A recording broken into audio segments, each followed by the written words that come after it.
Je suis Bassekou Djabi, fondateur de Starter Productions, qui est l'une des branches du groupe Maison Djaber. Avec le poids de son histoire sur le dos, qui divise les concitoyens et est souvent source de conflits, la Guinée est un pays riche en ressources naturelles, considéré comme scandale géologique au vu des conditions de vie de sa population. Avec toujours pour souci d'impacter, à travers son activité, Starter Productions lance avec Bambo Girassi, ici en Guinée, pour vous éclairer sur des faits marquants de notre société. Comme on dit, celui qui ne connaît pas son histoire est condamné à la revivre.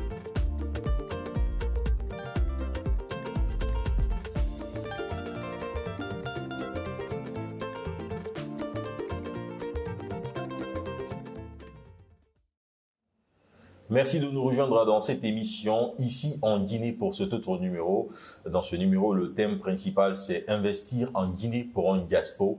Et pour ce thème, nous recevons sur ce plateau Mahmoud Girassi, qui est entrepreneur, qui a des entreprises en France, une boîte de transport. Et puis ici en Guinée, il a aussi une entreprise qui s'appelle G-Dumper. Il entreprend également dans le football. Il est avec nous pour ce numéro de Ici en Guinée. Bienvenue dans cette émission, Mahmoud. Merci pour l'invitation. D'accord. Allez, le thème principal, comme je le disais tantôt, c'est investir ici en Guinée pour un diaspora.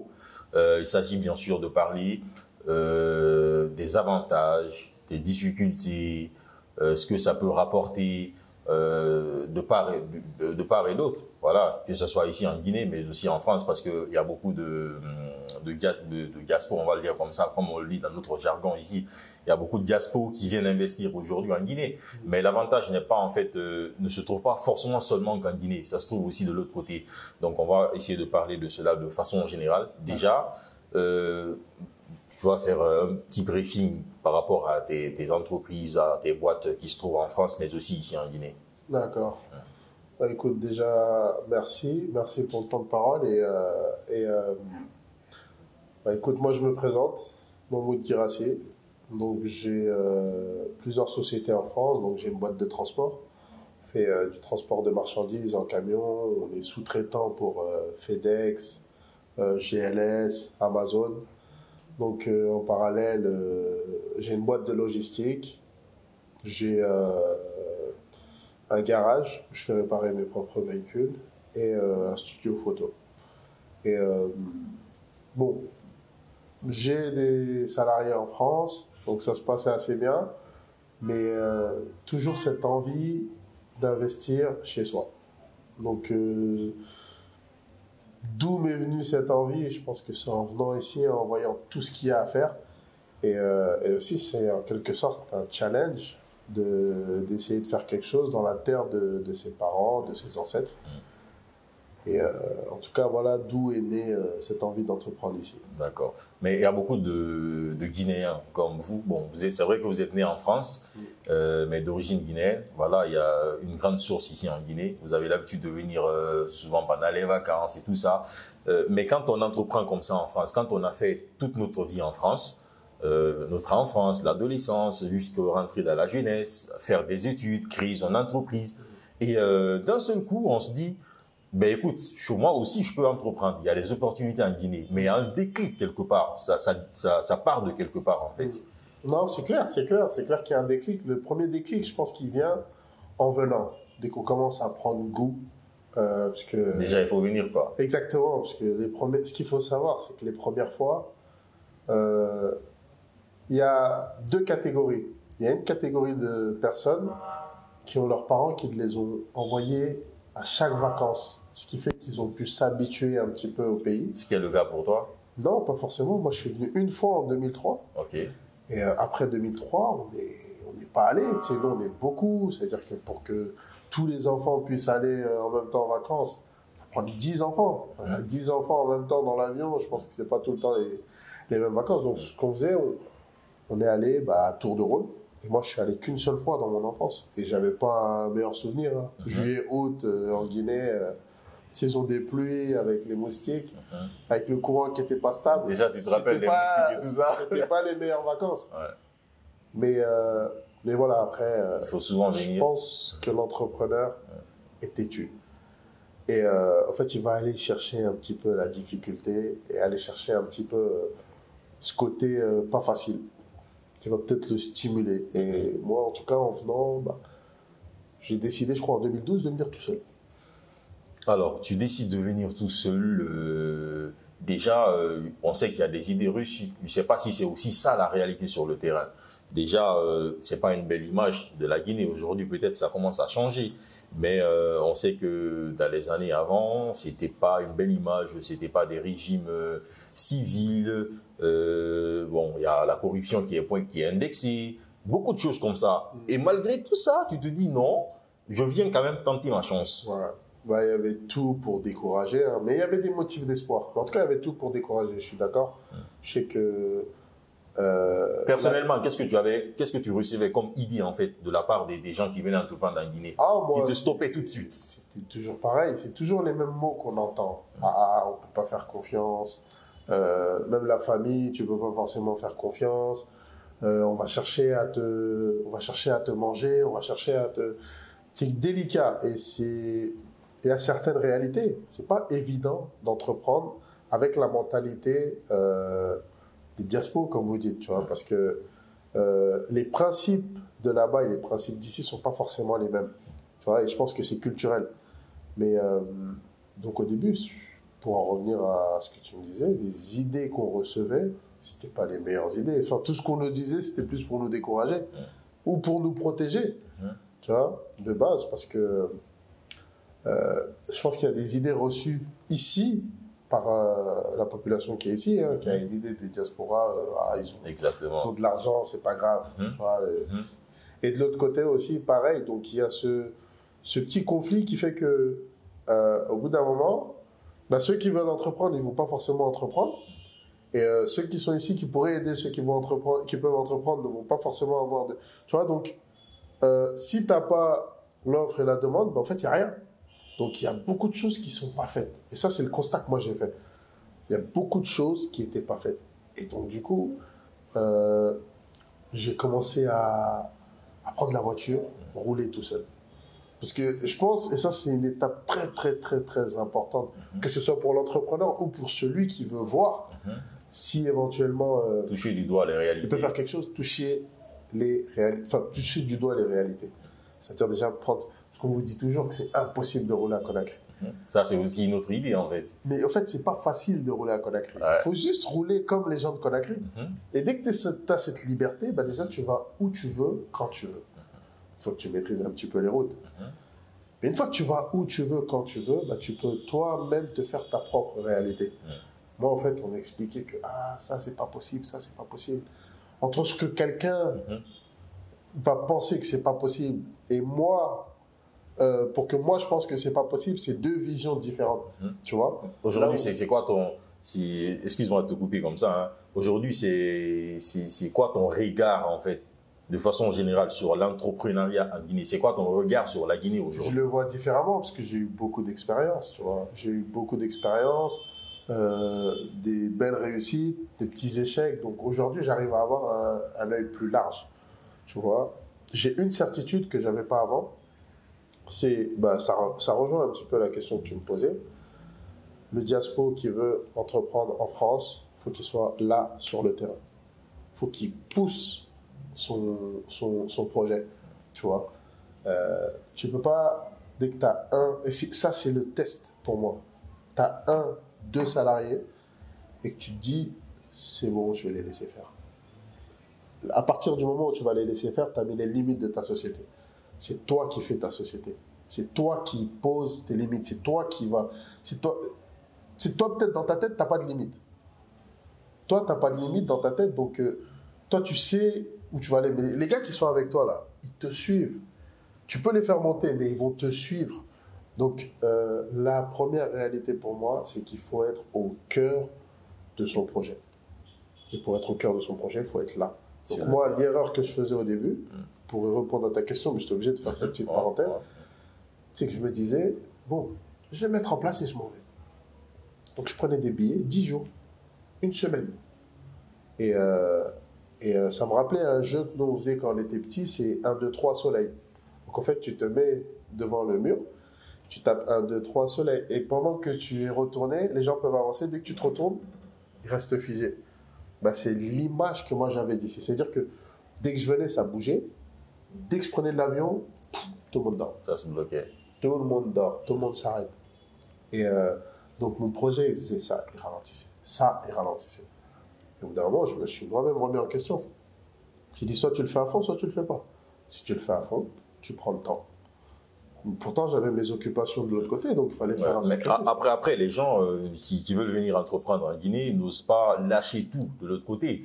Ils se demandent aussi comment gérer ça, comment avoir un pied de l'autre côté et un autre pied par là. Ça, c'est un gros souci pour beaucoup de personnes. C'est l'équilibre qui est difficile. Déjà, je conseille à personne de tout lâcher et de venir ici. C'est beaucoup trop risqué. C'est beaucoup trop risqué. Moi, j'ai entrepris en Guinée, mais rien n'est stable. Qu'est-ce qui est vraiment, vraiment stable en Guinée? Concrètement, tu vois, avec tout ce qui se passe, avec tous les changements de régime, tu peux avoir le plus gros marché et tu n'es pas à l'abri d'un coup d'État et que tu perds tous tes marchés. Il n'y a rien de vraiment stable. Donc moi, si j'ai un conseil à donner à tous ceux qui veulent investir, il faut garder une part de... essayer de garder une entrée ou quelque chose de fixe, si possible de l'autre côté, d'accord, ou ici, mais on ne peut pas tout mettre dans l'entrepreneuriat. De l'autre côté, c'est quoi l'autre conseil? Bon, c'est vrai que tu viens de le dire, tu ne peux pas tout lâcher de l'autre côté, mais est-ce que parce qu'il faut aussi quand même passer beaucoup de temps en fait sur place. Parce que tu le disais tout de suite, quand tu es là, ça marche, quand tu n'es pas là, ça ne marche pas.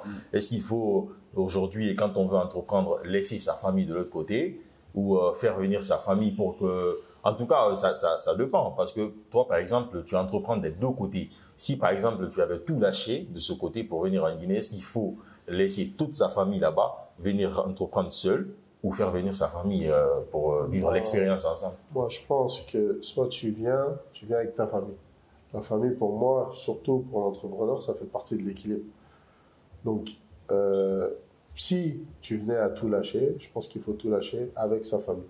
Enfin, venir avec la famille. Donc, tu ne peux pas tout lâcher. Il faut que tu aies pris toutes tes prédispositions, tu aies un plan. Parce qu'un entrepreneur, il a un plan, tu vois.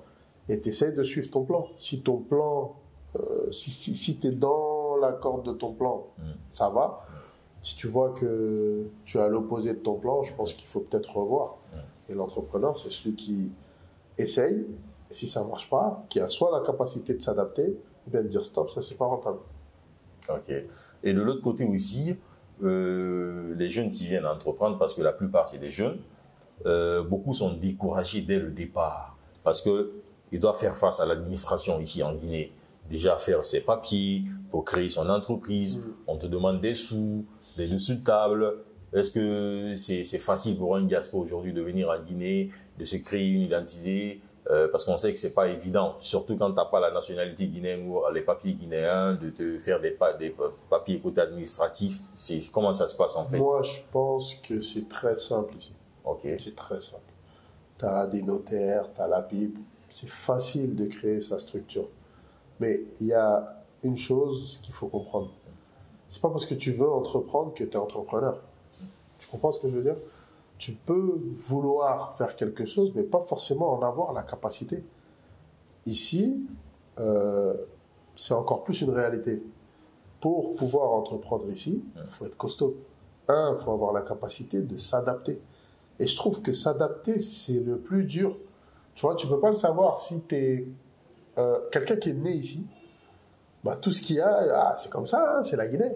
Il va te dire toujours, c'est la Guinée. Puis toi qui es de l'autre côté, les règles de base que tu vois qu'elles sont peut-être bafouées ou c'est pas forcément normal. Eh ben, il faut avoir cette capacité de s'adapter. Tu comprends ce que je veux dire? Même financièrement. Tu vois, par exemple, les petits gestes que tu vas faire, tu ne vas pas calculer en euros ce que tu fais de l'autre côté. Tu l'adaptes. Donc, ça veut dire quoi? Ça veut dire que si on crée une entreprise, il faut quelque part faire des petits gestes de part ou d'autre, ou bien ça veut dire quoi en fait? Non, mais partout, on va essayer de... C'est la Guinée, en fait. La Guinée et l'Afrique en général. Tu vois, c'est culturel. Tu auras toujours ce... C'est pas forcément au moment où tu vas créer la société, tu vois. Mais l'Africain, en général, va toujours essayer de chercher sa part. Est-ce que déjà ça c'est motivant? Est-ce que c'est bien ça? Parce que quelque part ça peut décourager. Ça peut décourager, mais ça va décourager ceux qui ne sont pas assez forts pour leur projet. Si tu as un projet, c'est pas ça qui va te décourager. Tu as un projet en tête, tu as voyagé, tu es prêt à investir. Et ça va te bloquer. Bon. Moi, il n'y a pas une chose qui peut me bloquer sur un projet que je veux faire. Je veux aller coûte que coûte. Et toutes les étapes, là, bah, c'est des étapes. Ça fait partie des étapes. C'est des étapes, ça fait partie du truc. Ouais. Et encore, franchement, c'est encore plus facile. Tu comprends ce que je veux dire? Parce que de l'autre côté, là, ce qu'il faut comprendre, moi, j'ai une société en France.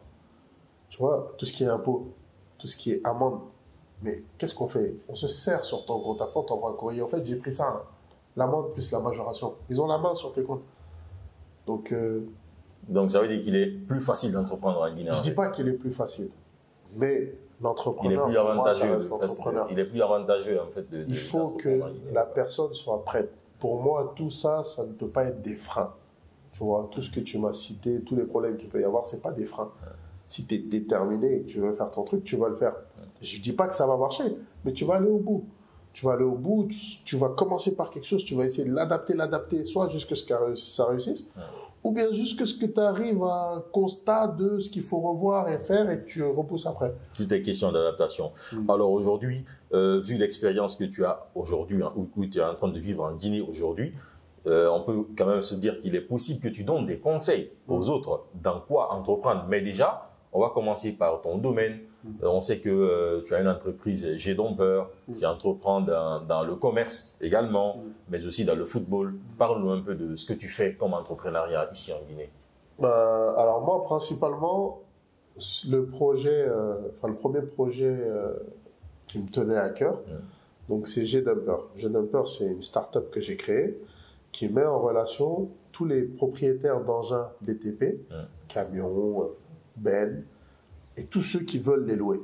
D'accord? Donc j'ai eu un constat ici avec ma boîte de transport où j'ai vu qu'à chaque fois qu'on cherche à marcher ou bien qu'on nous ramène un contrat, il y a 1, 2, 3, 4 intermédiaires. C'est-à-dire que 4 personnes différentes peuvent nous proposer le même contrat. Et donc, chaque contrat, chacun rajoute sa marge. Et en fait, c'est compliqué. C'est compliqué pour les prestataires qui ont besoin de matériel et ceux qui ont du matériel qui vont voir leur prix multiplié par... Tu vois, et donc, nous, on a décidé de créer cette plateforme pour faciliter un petit peu le tout, essayer de prendre en compte tous les paramètres, tout ce qui s'ensuit, toutes les réalités du terrain. Et on a mis ça en place. Donc, on l'a fait difficilement. Tu étais en train de me parler de comment mettre en place. Je suis venu, j'ai voyagé spécialement pour ça. Tu vois, je devais voir des personnes un petit peu influentes, on devait me présenter ci, me présenter ça. Je devais avancer sur les cartes, imprimer les prospectus. Je suis arrivé ici, c'était très difficile. Toutes les personnes que je devais voir, elles n'étaient pas là. Soit elles avaient voyagé, soit X ou Y problème. J'ai pris. Il y avait un employé de mon frère qui devait m'imprimer juste le prospectus. Il a mis 2 semaines pour me l'imprimer. Et moi, j'étais en train de l'harceler parce que je ne connaissais pas le terrain. Tu n'as pas une maîtrise de terrain. Donc, j'ai galéré sur chacune des étapes. Et voilà, 2 personnes sur 3, ils auraient déjà lâché l'affaire.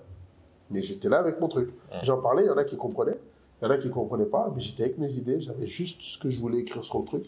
J'avais l'idée, mais voilà, c'était complexe.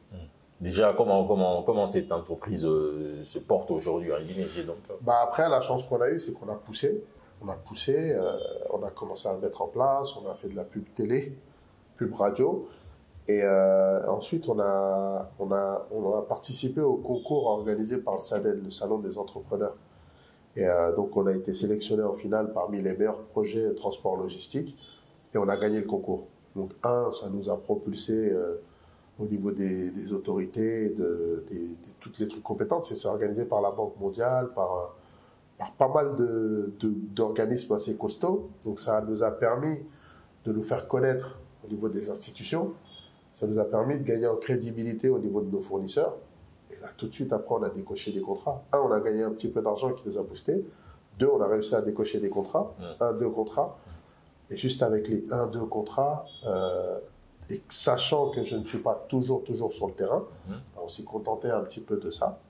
Et on a placé ça et on a continué à prospérer par rapport à ces contrats-là. Mais c'est de fil en aiguille. Dès que j'ai gagné ce contrat, là, je me suis persuadé que oui. Parce qu'il y avait un jury assez costaud, avec des banquiers, avec tout. Il fallait vraiment faire un business plan, il fallait tout faire. Et si eux te disent que ton projet il est bon, voilà, tu te dis non, je ne me suis pas trompé.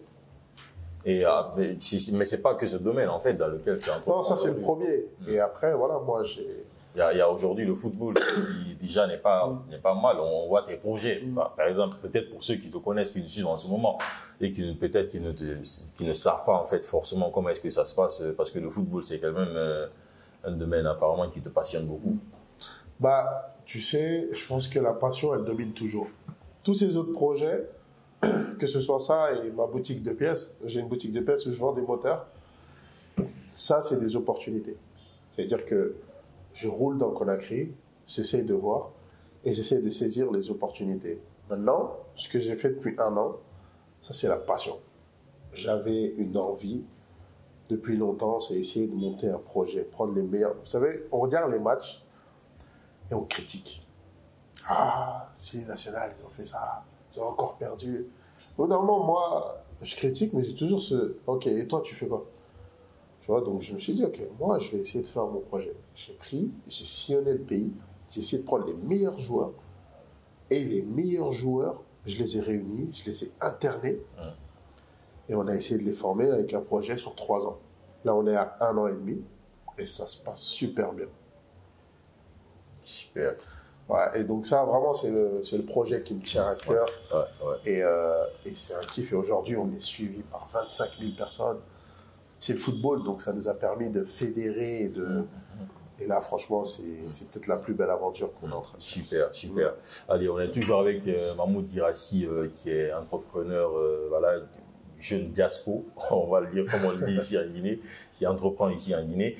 Mais c'est quoi, en fait, aujourd'hui, ta comparaison des jeunes diaspora qui viennent entreprendre en Guinée par rapport aux jeunes qui sont ici en Guinée? Est-ce que, quelque part, c'est quoi votre regard, en fait, des jeunes entrepreneurs qui sont ici en Guinée? Je répète, la Guinée a besoin de ces diasporas. La Guinée a besoin de ces diasporas. Tu penses qu'ils peuvent apporter plus que les jeunes ici? Pas forcément plus, mais je sais que ce qu'ils vont apporter, c'est... Il faut pointer du doigt une réalité. En fait, la formation que l'on suit de l'autre côté, les principes qu'il y a sont différents de ceux d'ici.